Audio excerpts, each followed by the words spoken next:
Hi there, I'm meteorologist Corey Thompson with this look at your first alert forecast update. Zonecast overnight, mostly clear skies. A few more clouds to start with, a few fewer as we get later into the night. Temperatures in the upper 50s to low 60s. We are expecting temperatures to warm and quite a bit by the afternoon hours of your Wednesday. Upper 80s likely for many of us, could get close to 90 in a spot or two.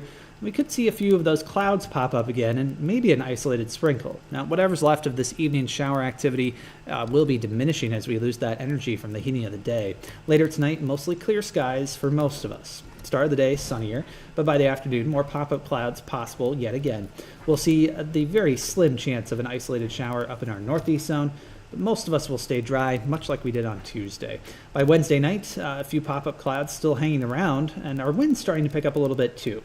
This is as a storm system approaches. It will keep our moisture levels a little higher and our dew points into the 60s, likely by the time we get toward Wednesday night and Thursday. After that system passes by, though, much drier air arrives for the weekend, so there are more comfortable conditions coming. Now, the latest severe weather outlook from the Storm Prediction Center still keeps the vast majority of the TV9 viewing area outside of this slight risk. We're talking the far northeastern corner of the state, right along the Mississippi River. If storms develop in time, that is before a frontal boundary clears the area, they could produce strong to severe weather before becoming even more vigorous as we head toward central Wisconsin in particular.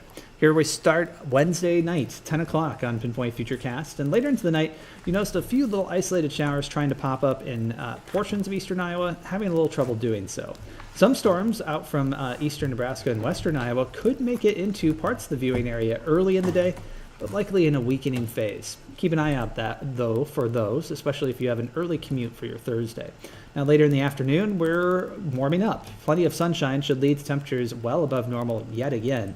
And as a frontal boundary approaches during the afternoon, watch northeast Iowa, where a little bit of development is possible. That's right on the razor's edge in terms of whether this happens within the very slim portion of the TV9 viewing area that it could, or just off to our northeast. It continues racing off to the northeast as we'll have fairly strong winds at the upper levels to push those storms along.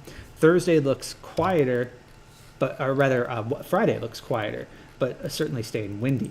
Temperatures will also be cooler, 70s for the weekend, and then even cooler than that next week. More showers and storms possible early next week in particular. That will likely be more of the rain and storm variety. Severe weather at this point not looking especially likely, but of course this time of year we'll always keep an eye on it. Thanks for watching this update.